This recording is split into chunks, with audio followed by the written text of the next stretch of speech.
రోజుల్లో క్రైస్తవ్యం అంటే దేవుని బిడ్డలారా నిన్ను నువ్వు చూపించుకునేది కాదు. నీకు ఎన్ని కార్లు ఉన్నాయి, ఎన్ని బంగ్లాలు ఉన్నాయి, నీకు ఎంత మినిస్ట్రీ ఉంది, నువ్వు ఎంత పవర్ఫుల్ వ్యక్తివో చూపించడం గొప్పతనం కాదు, కానీ నీలో ఉన్న క్రీస్తుని చూపించడమే నిజమైన క్రైస్తవుని లక్షణం. దేవుని బిడ్డలారా అది నీలో ఉన్నప్పుడు ధైర్యంగా నువ్వు దేవుని ఎదుట ఆయన సింహాసనం ముందు నిలబడగలుగుతావు.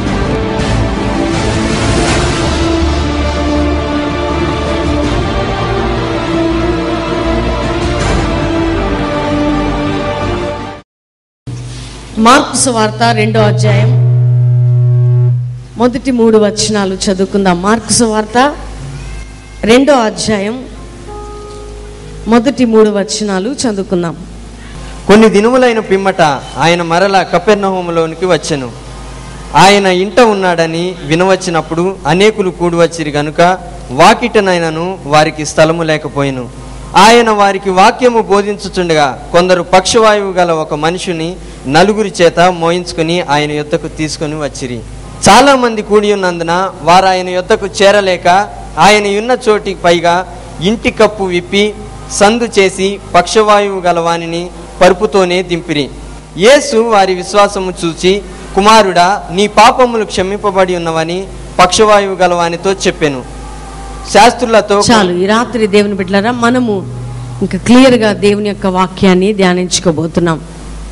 యేసుక్రీస్తు ప్రభు ఆయన బోధించే బోధలో, ఆయన మాట్లాడే విధానంలో, ఆయన నడిచే అనుభవంలో ఎప్పుడు కూడా ప్రజలకి ఆశీర్వాదకరంగా, ప్రజలని ప్రేమిస్తూ, ప్రజల జీవితాలకి ఉపయోగకరంగా ఉండేవాడు. దేవుని బిడ్డలారా యేసుక్రీస్తు ప్రభు అనేక స్థలాలకు వెళ్ళినప్పుడు ఎక్కడికి వెళ్తే అక్కడ ప్రజలు వెంబడిస్తూ ఉండేవారు. ఆయన ఏ పట్టణంలోకి వెళ్ళినా, ఏ గ్రామంలోకి వెళ్ళినా ప్రజల ఆశ ఏంటంటే యేసయ్య మమ్మల్ని బాగు చేస్తాడు, మా జీవితంలో అద్భుతం చేస్తాడని.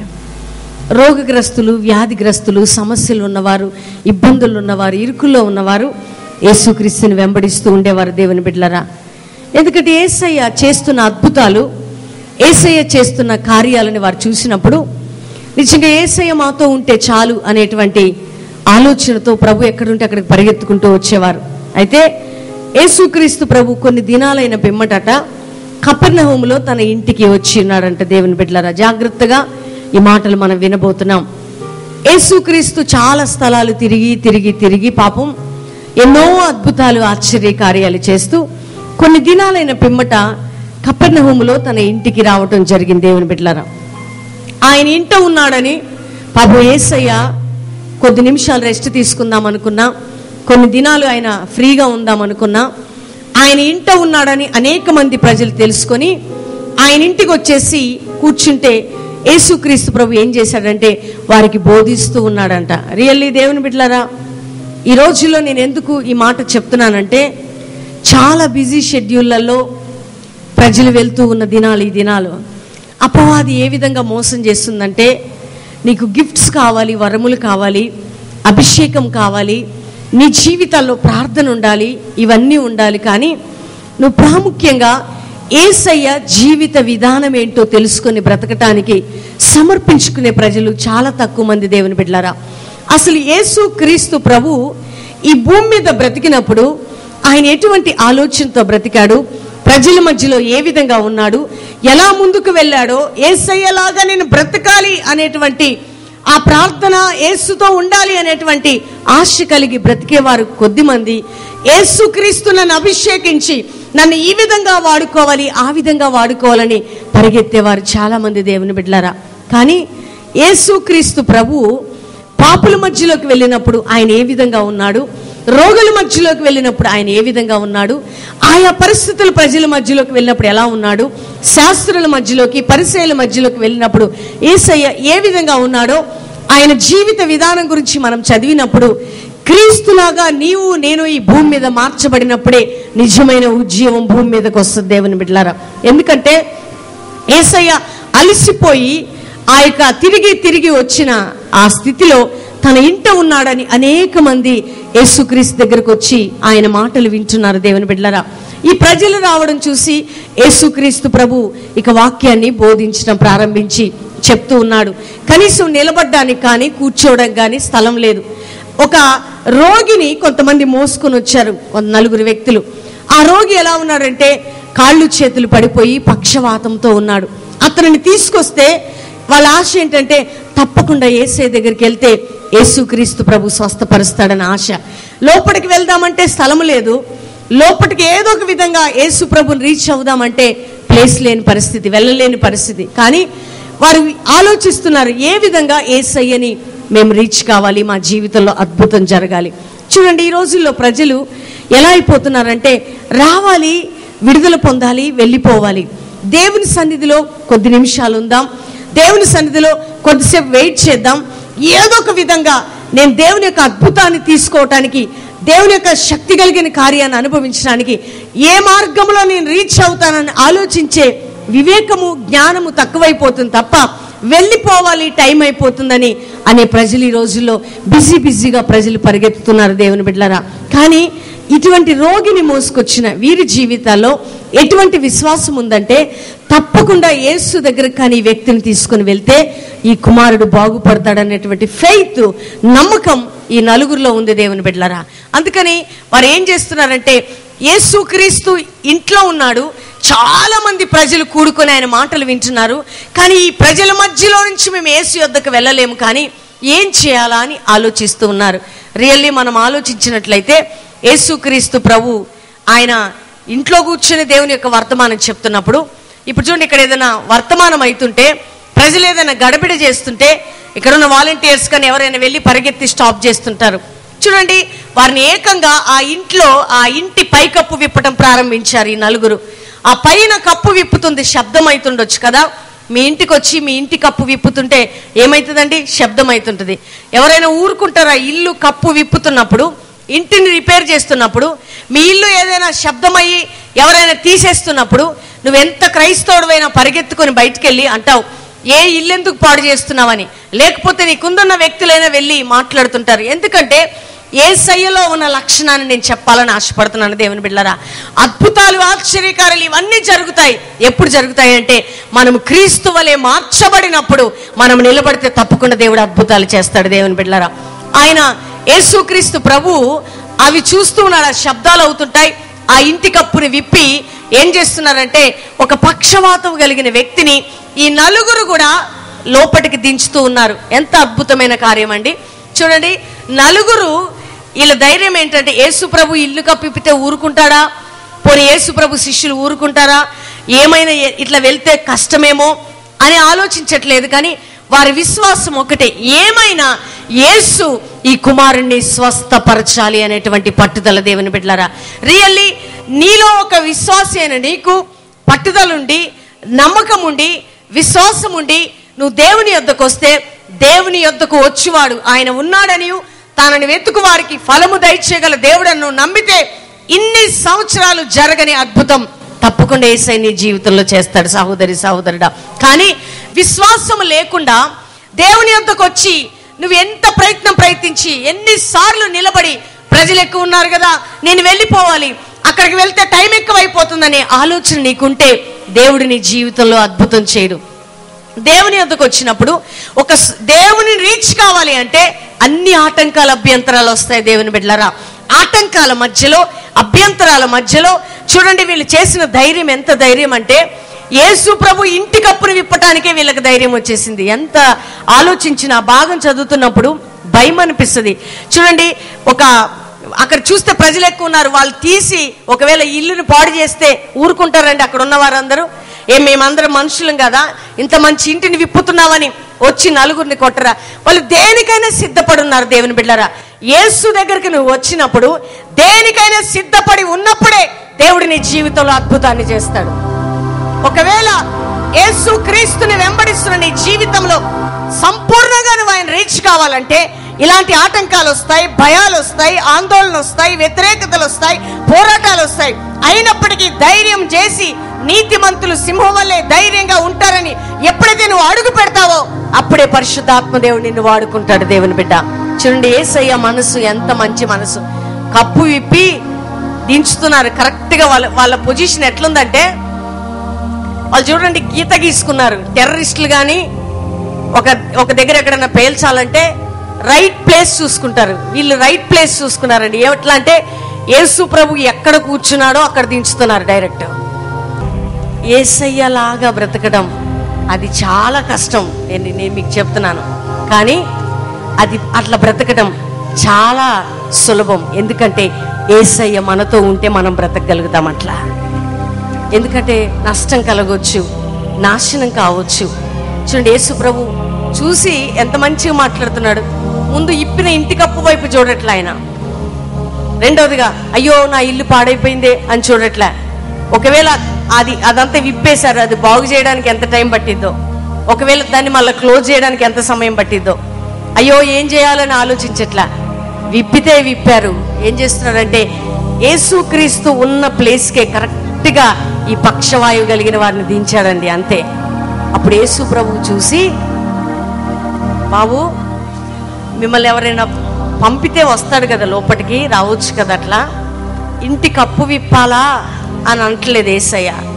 ఆ నలుగురు విశ్వాసాన్ని చూసి ఏమంటున్నాడంటే, ఎంత మంచి మాట అంటున్నాడండి. అక్కడ ఏమంటున్నాడు, చదవండి ఆ మాట. యేసు వారి విశ్వాసమును చూచి, కుమారుడా నీ పాపములు క్షమించబడి ఉన్నవని పక్షవాయువు గలవానితో చెప్పాను. చూడండి ఎంత మంచి సైలెంట్ గా. అదండి రియల్ ప్రేమ. మీ యొక్క ఒకవేళ మీ కొడుకు మీ ఆస్తినంతా పాడు చేస్తే తల్లిదండ్రులు ఊరుకుంటారండి? ఒకవేళ కుటుంబం అంతా అప్పుల పాలై ఎవరైనా ఇంట్లో ఉన్న వ్యక్తి నాశనం చేస్తే నువ్వెందుకు పనికిరాని వాడవరా, దౌర్భాగ్యుడం అంటారు. ఆయన ఇంటినే ఇప్పేస్తుంటే యేసుప్రభు అంటున్నాడు, నా కుమారుడా అంటున్నాడు. ఎంత మంచి మాట అండి. అది నిజమైన ప్రేమ. దేవుని బిడ్డలారా, ఈ లాస్ట్ డేస్లో పరిశుద్ధాత్మ దేవుడు మనతో మాట్లాడుతున్నాడు. ఎన్నైనా పోనివ్వండి, మనకు అనవసరం. ఏదైనా నష్టం జరగనియండి, కానీ మనం ఎలా ఉండాలంటే యేసయ్యలాగా బ్రతకటానికి మన జీవితాలని సమర్పణ చేసుకుందాం. రియల్లీ దేవుని బిడ్డలారా, ఎందుకంటే మా జీవితంలో మేము మెసేజ్ ఇచ్చేటప్పుడు మేము అదే ఏడ్చాం. ప్రభువా, మేము ఎన్నో నష్టపోయాం, ఎందరినో నష్టపోయాం, ఎన్నిటినో కోల్పోయాం. ఆ పోరాటం, ఆ టెంప్టేషన్, ఆ బంధకాలు మా మధ్యలోనికి వచ్చినప్పుడు మేము ఎవరిని చూస్తామంటే యేసయ్యని చూస్తాం. బైబిల్ గ్రంథంలో 12 మంది శిష్యులు యేసు ప్రభుకున్నారండి. 12వ వాడు భయంకరమైన దొంగ. కావాల్సింది ఏంటంటే ఇన్ఫ్లుయెన్స్ కావాలి, యేసయ్య ఇన్ఫ్లుయెన్స్, యేసయ్య సంపాదించే డబ్బు కావాలి. అలాంటి వ్యక్తిని వేసుకొని యేసు ప్రభు ఎక్కడెక్కడెక్కడెక్కడో తిరిగాడండి. చాలా మంది యేసయ్యకి సలహాలు ఇచ్చుండొచ్చు. యేసు ప్రభువా, ఆ 12వ వాడు ఉన్నాడు చూశారు, చాలా జాగ్రత్త అని. కానీ యేసయ్య ఎంత మంచి మనసు అంటే ఒక్కరోజు కూడా యూదాని గద్దించలేదండి యేసయ్య. పేతుర్ని గద్దించాడు, యోహాన్ని గద్దించాడు, తన శిష్యుల్ని గద్దించాడు, కానీ యూదాని ఏం చేశాడంటే చాలా ప్రేమించాడు యేసయ్య. అది యేసుక్రీస్తు ప్రేమ. ఎందుకంటే ప్రేమ గురించి అనేక పాటలు మనం పాడుతుండొచ్చు, ప్రేమ గురించి చాలా మాటలు మనం మాట్లాడుతుండొచ్చు, కానీ మన జీవితంలో ఏం కలిగి ఉండాలంటే ప్రేమ కలిగి ఉండటానికి ప్రయాసపడాలి. దేవుని బిడ్డలారా, క్రీస్తులాగా ఉండటానికి ప్రయాసపడాలి. ఈ లాస్ట్ డేస్లో, ఈ భయంకరమైన దినాల్లో నిన్ను టెంప్ట్ చేయటానికి, నీలో ఉన్న ఆత్మ ఫలాలను పాడు చేయటానికి, నీ మనసును డైవర్ట్ చేయటానికి, నిన్ను నీ హృదయంలో క్రీస్తు సమాధానాన్ని దొంగిలించడానికి కోపం తెప్పించే సంఘటనలు, అనేక టెంప్టేషన్స్ వస్తున్నప్పుడు దేవుడు ఏం చేస్తుంటాడంటే అవన్నీ కూడా దేవుడు నీ యొద్దకు పంపించి, దేవుడు తనను ప్రేమించే వారికి, తన సంకల్పం చొప్పున పిలువబడిన వారికి సమస్తము సమకూడి జరుగుతున్నట్లు ఈ టెంప్టేషన్స్, పోరాటం అన్ని నీలోనికి తెచ్చి ఇంకా నీలో వీక్నెసెస్ ఉన్నాయని నీకు గుర్తు చేసి ఇవన్నీ నీ జీవితంను తొలగించి నిన్ను యేసు వలె మార్చడానికి దేవుడు సిద్ధపడుతున్నాడు. దేవుని బిడ్డలారా, అందుకని రాత్రి నేను మీకు చెప్తున్నాను, ఇక్కడ ఇంటి కప్పు విప్పి తీసుకొని తన ముందుకి ఆ వ్యక్తి వస్తుంటే పైన జోళ్ళ యేసయ్య తన ముందుకు వచ్చిన రోగిని చూశాడండి. అది యేసయ్య ప్రేమ. ఎంత మంచి ప్రేమ కదా! ఎక్కడ ఉంటుంది ఈ ప్రేమ? దేవుని బిడ్డలారా, నిజంగా నువ్వు ఎవరినైనా ప్రేమిస్తున్నావేమో ప్రియ సహోదరి సహోదరుడా, ఎవరిని బిడ్డ నువ్వు ఎవరిని ప్రేమిస్తున్నావేమో, నువ్వు ఆయన పేరును కొన్నిసార్లు పాడు చేస్తున్నా, ఆయన నామానికి అవమానాస్పదంగా ఉన్నా, నీ వెంట తిరిగే ప్రేమ యేసయ్య ప్రేమ. ఈ రోజుల్లో దేవుని బిడ్డలారా, క్రీస్తులాగా మార్చబడాలని దేవుని చిత్తం. అదే నువ్వు యేసు వలె మారాలని దేవుడు ఏం చేస్తుంటాడంటే నీవు మారడానికే నిన్ను సిద్ధపరుస్తుంటాడు. చాలా మంది పెళ్లిళ్ళు కావడానికి ప్రార్థనలు చేస్తుంటారు, ఉపవాసాలు ఉంటారు. ప్రభు నా జీవితంలో గర్భఫలమి అని ప్రార్థనలు చేస్తుంటారు.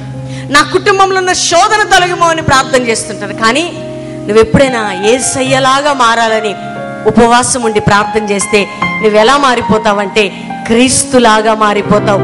అంటే క్రీస్తు స్వారూప్యం లేనివాడికి వచ్చేస్తుంది.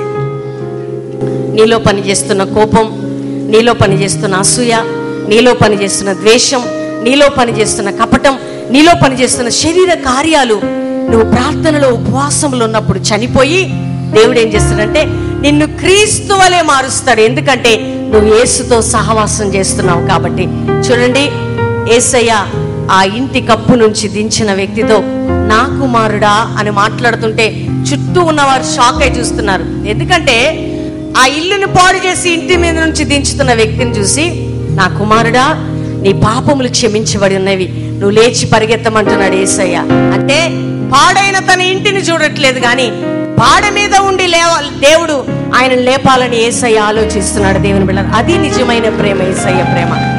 ఈ రోజుల్లో క్రైస్తవ్యం అంటే దేవుని బిడ్డలారా నిన్ను నువ్వు చూపించుకునేది కాదు. నీకెన్ని కార్లు ఉన్నాయి, ఎన్ని బంగ్లాలు ఉన్నాయి, నీకెంత మినిస్ట్రీ ఉంది, నువ్వు ఎంత పవర్ఫుల్ వ్యక్తివో చూపించడం గొప్పతనం కాదు, కానీ నీలో ఉన్న క్రీస్తుని చూపించడమే నిజమైన క్రైస్తవుని లక్షణం. దేవుని బిడ్డలారా, అది నీలో ఉన్నప్పుడు ధైర్యంగా నువ్వు దేవుని ఎదుట ఆయన సింహాసనం ముందు నిలబడగలుగుతావు. లేకపోతే నువ్వెవరో నాకు తెలియదు అంటాడు యేసయ్య. ఈ రాత్రి రియల్లీ దేవుని బిడ్డలారా, ఎందుకు ఈ మాటలు నేను చెప్తున్నానంటే సిటీకి వచ్చిన మీకు మేమేమి నేర్పించాలనే ఆశ మాకు లేదు, కానీ మీరు యేసుతో ఉండాలని ఆశపడుతున్నాము. దేవుని బిడ్డలారా, మీరు యేసులాగా మార్చబడాలి. అంతే. మీరు ఎలా ఉండాలంటే మిమ్మల్ని తాకినా, మిమ్మల్ని ముట్టినా, మీ దగ్గరకు వచ్చిన ప్రజలు ఏం చూడాలంటే క్రీస్తుని మీలో చూడాలి. అదే చాలు. మీకు మీ దగ్గర డబ్బు లేకపోవచ్చు, బిల్డింగ్స్ లేకపోవచ్చు, బంగారం లేకపోవచ్చు, మీకు పేరు ప్రఖ్యాతి లేకపోవచ్చు, ఎవ్వరు మిమ్మల్ని పట్టించుకోకపోవచ్చు, కానీ మీలో క్రీస్తు ఉంటే మీ జీవితాల్లో ఎన్ని వచ్చినా యేసయ్య మీకుంటే చాలు. దేవుని బిడ్డలారా, అందుకని మా లైఫ్లో మేము మినిస్ట్రీ ప్రారంభించింది చాలా పేదరికంలో ప్రారంభించాం. ప్రజల స్పందన మాకు తెలుసు. డబ్బు ఉంటే, ఇన్ఫ్లుయెన్స్ ఉంటే, అన్నీ ఉంటేనే ప్రజలు ప్రేమిస్తారు. కానీ ఏమీ లేకున్నా మనం దొంగలమైన, వ్యభిచారంలో ఉన్న, పాపములో ఉన్న, శాపంలో ఉన్న, యేసయ్యకి అవమానము, నింద, నష్టం తెచ్చిన, అందరూ విడిచిన మనల్ని ఎన్నడూ విడువని దేవుడే యేసుక్రీస్తు ప్రభు. దేవుని బిడ్డలారా, అందుకని యేసయ్య చూడండి ఎంత సింపుల్గా అంటున్నాడు, నీ పాపాలు క్షమించబడి ఉన్నవి నా కుమారుడా. చూడు, నువ్వు ఇప్పావు కదా కప్పు, రిపేర్ చేయించమని అంటలేడు యేసయ్య. అది అండి హత్తుకునే ప్రేమ, నిన్ను ఎత్తుకునే ప్రేమ. నీ తల్లి నిన్ను విడిచినా, చంటి బిడ్డనైనా తల్లైనా మర్చుదేమో కానీ ఆయన నిన్ను మర్చిపోడు. దేవుని బిడ్డలారా, కొన్నిసార్లు మానవ రీతిగా శరీరం మనలో ప్రయత్నం చేయడానికి అపవాది పోరాడుతూ ఉంటుంది. నువ్వు ఎన్నైనా కలిగి ఉండొచ్చు, భాషలు ఉన్నాయి, అద్భుతాలు ఉన్నాయి, అనాయింటింగ్ ఉంది, డెలివరెన్స్ ఉంది, గొప్ప కార్యాలు ఉన్నాయి, కానీ అన్నిటికంటే విలువైంది ఏంటంటే యేసులాగా ఉండేది. ఒకటి చెప్పనా మీకు, మనం యేసయ్యలాగా ఉన్నాం అనుకోండి, ఆత్మ ఫలాలు కలిగి ఉన్నాం అనుకోండి, క్రీస్తులాగా నిలబడ్డాం అనుకోండి, గుడ్డివారు చూస్తూనే ఉంటారు, మూగవారు మాట్లాడుతూనే ఉంటారు, అంగహీనులు గంతులు వేస్తూనే ఉంటారు, అద్భుతాలు జరిగిపోతుంటాయి. అద్భుతాలు వెంట మనం పరిగెత్తవసరం లేదు, కానీ యేసు వెంట మనం పరిగెత్తినప్పుడు అద్భుతాలు మన వెంట పరిగెత్తుతుంటాయి. దేవుని బిడ్డలారా, ఎవరి వెంట పరిగెత్తాలి మనం? అయ్యా నీలాగా ఉండాలి యేసయ్యా, నీలాగా నేను మారిపోవాలి. నిన్ను ముట్టినా, చూడండి యేసుక్రీస్తుని పట్టుకోవడానికి వచ్చినప్పుడు పేతురు కోపం వస్తుంది. ఎంతైనా ఉక్రోషంతో ఏం చేస్తాడంటే అక్కడున్న సైనికుని చెవి నరుకుతాడు. అప్పుడు యేసయ్య అంటాడు, ఆ పట్టుకొని వచ్చిన వాడిని ప్రేమించి ఆ చెవి తీసి అతకబెట్టి నేను మీతో కూడా ఎప్పుడైనా లేనా అని తన 2 చేతులు ఇచ్చి వెళ్తాడండి. రియల్లీ వదకు సిద్ధమైన గొర్రెపిల్ల యేసయ్య. ఆయన రిక్తునిగా చేసుకున్న మంచి దేవుడు అండి. ఆయన నీలో నీ మంచితనాన్ని బట్టి ప్రజలు నువ్వు చాలా మంచివాడివి, మంచిదనం అనిపించుకుంటున్నావేమో, కానీ నీ మంచితనం కొన్ని దినాలు, కొద్ది క్షణాలు మాత్రమే. కానీ యేసయ్య మంచితనమే నీలోనికి వచ్చిందంటే నువ్వు ఎలా మారిపోతావంటే, నీలో చూసే ప్రజలు ఏం చేస్తారంటే యేసులాగా చూస్తారు. దేవుని బిడ్డలారా, నిన్ను మేము ఎప్పుడు కూడా ఇదే ప్రసంగం చేస్తుంటాం ఎక్కడికి వెళ్ళినా. ఎందుకంటే మాకు ఇష్టమైన సబ్జెక్ట్, మా జీవితాన్ని మారుస్తున్నది, మమ్మల్ని సంపూర్ణంగా చేసేది. అందుకనే పౌలు అంటాడు, క్రీస్తు స్వరూపము మీ యందు ఏర్పడే వరకు నేను మరలా ప్రసవేదన పడుతున్నానంటే దానికి అర్థం ఏంటంటే, మీరు రక్షించబడినప్పటికీ కూడా యేసయ్య స్వారూప్యం మీలో లేదు, కానీ క్రీస్తు మీలో కనబడే వరకు మేము ఉపవాస ప్రార్థన మీకోసం చేస్తూనే ఉంటాము. దేవుని బిడ్డలారా, పౌలు చెప్తున్న మాట ఇది. మీలో ఎవరు కనపడాలండి? మీలో ఎవరి రూపం కనపడాలా చెప్పాలి అందరూ. యేసయ్య రూపం కనపడాలి. యేసయ్యలాగా నువ్వు ఉండాలి. యేసు క్రీస్తును పోలి నువ్వు నడవాలి. యేసయ్య మనసు కలిగి ఉండాలి. యేసుతో ముందుకు సాగాలి. అందుకనే దేవుని బిడ్డలారా, నా సంఘాన్ని కూడా నేను ప్రిపేర్ చేస్తుంటా, మిమ్మల్ని కూడా ప్రిపేర్ చేస్తున్నా. ఉపవాసంలో, ఈ ప్రార్థనలో దేవునితో మంచి సంబంధం కలిగి ఉందాం. ఇయర్ ఎండింగ్లో ఈ మంత్ ప్రభువుని అడుగుదాం, ప్రభువా నాకు ఆశ లేదు, ఆశయాలు లేవు, ఆశీర్వాదాలు కాదయ్యా, నేను నీలాగా బ్రతకాలా, నీతో పాటు నడవాలి, నిన్ను పోలి నేను నడుచుకోవాలి, నీలాగుండాలి యేసయ్యా, నీకోసం బ్రతకాలి, నీ చిత్తము చేయాలయ్యా, నీ మనసు కలిగి ఉండాలి. రియల్లీ దేవుని బిడ్డలారా, యేసు ప్రభు ఆయన ఈ భూమి మీద బ్రతికినప్పుడు కుష్టివాని దగ్గరికి వెళ్ళి ముట్టుకున్నాడు. మరి అనేక మంది ఆయా రోగ్రస్తుల్ని వెలేసిన ప్రజల దగ్గరికి వెళ్ళి తాకాడు ఆయన. మరి ఆయన ఎవరిని కూడా రిజెక్ట్ చేయలేదు. ఈ రోజుల్లో అండి ప్రజలు వాళ్ళ స్పిరిచువల్ స్టాండర్డ్ ఎప్పుడు తెలుస్తుందంటే, కొంచెం హై స్టాండర్డ్ పీపుల్ వచ్చినప్పుడే వాళ్ళు ఉండగలుగుతారు, లో స్టాండర్డ్ వాళ్ళతో ఉండలేరు. తన ఇంటిని ఇప్పినా, తన ఇంటిలోకి ఒక రోగిని తీసుకొని వచ్చినా, అబ్బో ఈ వ్యక్తి రోగం వచ్చిందే, ఈ రోగి వచ్చేసాడే అని అనుకోవట్లేదు, కానీ ఆ రోగిని హత్తుకొని స్వస్థపరిచిన ప్రేమ యేసుక్రీస్తు ప్రేమ. దేవుని బిడ్డలారా, ఈ ప్రేమ గురించి ఎన్నిసార్లు విన్నావో నాకు తెలియదు, కానీ నేను ఏది బలవంత పెట్టట్లేదు. కానీ దేవుడు అద్భుతాలు చేయాలంటే, ఆశ్చర్య కార్యాలు చేయాలంటే పరిపూర్ణమైన ప్రేమ మనలో ఉన్నప్పుడు మనం ఏం చెప్తే అది జరిగిద్ది. దేవుని బిడ్డలారా, మనం ఏది ఆజ్ఞాపిస్తే అది జరుగుతుంది. అసంపూర్ణమైనది బయటికి వెళ్ళిపోయి పరిపూర్ణమైన ప్రేమ మనం ధరించుకున్నప్పుడు పరిశుద్ధాత్మ దేవుడు మన ద్వారా గొప్ప కార్యాలు చేస్తాడు. ఈ రాత్రి ఒకటి నేను మీకు చెప్తున్నాను, ఇన్ని రోజులు దేనికోసం ఉపవాసం ఉన్నావు? అభిషేకం కావాలని ఉన్నావా? గంటలు గంటలు ప్రార్థించాలని ఆశపడ్డావా? రోజుల తరబడి దేవునితో మాట్లాడాలి, ఓ నాకు దేవుని ప్రత్యక్షత కావాలి. దేవుని ప్రత్యక్షత దొరికితే నువ్వేమైపోతావో తెలుసా? యేసయ్యలాగా మారిపోతావు. ఎందుకంటే నీకు నిజమైన యేసును గురించిన, ఇంకా ఆయనలో ఉన్న లోతు నీకు తెలియదు. ఆయన ప్రేమట సముద్రం కంటే లోతైనది, ఆయన ప్రేమ మరణము కంటే బలమైనది, ఆయన ప్రేమ ఆకాశం కంటే ఎత్తైనది. కాబట్టి అందరం కూడా కళ్ళు మూసుకొని మన రెండు చేతులు పైకెత్తుదాం.